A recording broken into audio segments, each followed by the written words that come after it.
प्रतिरोध और शक्ति, ये दो शब्द है इसके अंदर। प्रतिरोध का अर्थ होता है कोई भी एक्टिविटी चल रही है उसमें गतिरोध पैदा करना, उसको रोकना, उसमें अवरोध पैदा करना, उसमें रुकावट डालना। सृष्टि का नियम है कि to the every action there is equal and opposite reaction. हम एक बॉल को अगर किसी भी दीवार पर फेंकते हैं तो जिस इनर्शिया से बॉल टच होती है उसी इनर्शिया से ऑपोजिट डायरेक्शन के अंदर फोर्स लगता है और वह इक्वल ही मैग्नीट्यूड का होता है।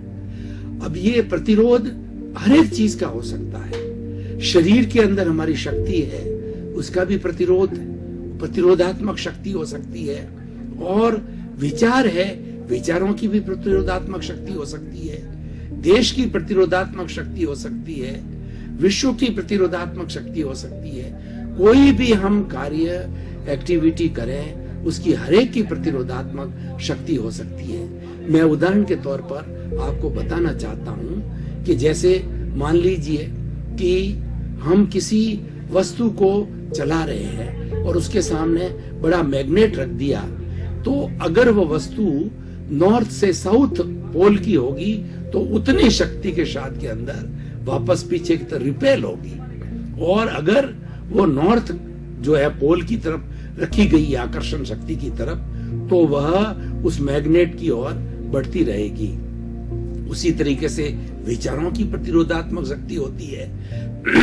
अगर हमारे बुरे विचार आ रहे हैं तो हमने बुरे विचारों के सामने अच्छे विचारों की प्रतिरोधात्मक शक्ति रख दी, परमात्मा का नाम लेना प्रारंभ किया, और हमने कुछ चैंटिंग चालू करी, हमने कुछ अच्छे श्लोक बोलने चालू किए, हमने अच्छे मंत्र बोलने चालू किए, तो हमारी जो बुरे विचारों की शक्ति थी वह क्षीण हो जाती है, वह दब जाती है, और वो प्रतिरोधात्मक शक्ति उसके सामने आ जाती है। एक दूसरी शक्ति का मैं रूप आपके सामने रखना चाहता हूं।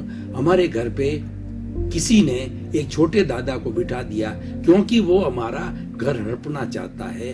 अब हमने दिमाग लगाया और उसकी जगह जो बड़ा दादा है उस बड़े दादे को हम लाए और उसके सामने उसका मुकाबला कराया, उसकी प्रतिरोधात्मक शक्ति को हमने खड़ा किया, तो छोटा दादा भाग के चला जाएगा। इस तरीके से देश की भी प्रतिरोधात्मक शक्ति होती है कि अगर देश बहुत बड़ा जो है अणु बमों का जखीरा खड़ा करे तो उसके सामने दूसरा देश जो उसका प्रतिद्वंदी देश है वो उससे बड़ा जो अणु बमों का जखीरा खड़ा करे तो दोनों के बीच में संतुलन हो जाता है, क्योंकि ये दोनों के बीच के अंदर ये बात आ जाती है कि अगर मैंने इनका मुकाबला किया तो इनके पास शक्ति ज्यादा है तो मैं नष्ट किया जा सकता हूँ। ये शक्ति परीक्षण का कार्य होता है।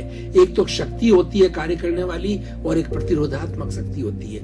मेरा जो आज का विषय है वो शारीरिक प्रतिरोधात्मक शक्ति से जुड़ा हुआ होता है, और ये प्रकृति जो हमें जब से ये शरीर पैदा करती है तभी से प्रतिरोधात्मक शक्ति देकर साथ के अंदर भेजती है।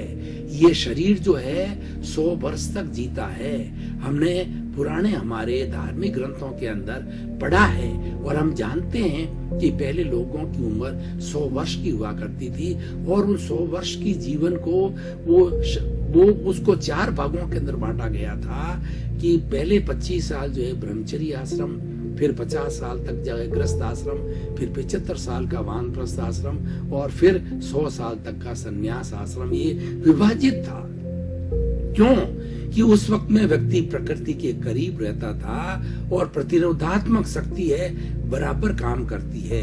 अब हमारे शरीर के अंदर प्रतिरोधात्मक शक्ति के बारे में हम बात करें तो हमारा जो ब्लड है वो पूरे शरीर के अंदर सर्कुलेशन होता है, और इस ब्लड के माध्यम से सारा शरीर चलता है, और जो कुछ भी हम दवाई लेते हैं या जो कोई भी करते हैं, अल्टीमेटली खाना खाते हैं, अल्टीमेटली ये ब्लड फॉर्मेशन में आता है, और ब्लड ही पूरे शरीर को ऊर्जा देता है, शक्ति देता है। एक एक कोशिका को शक्ति देने वाला है वो ब्लड है।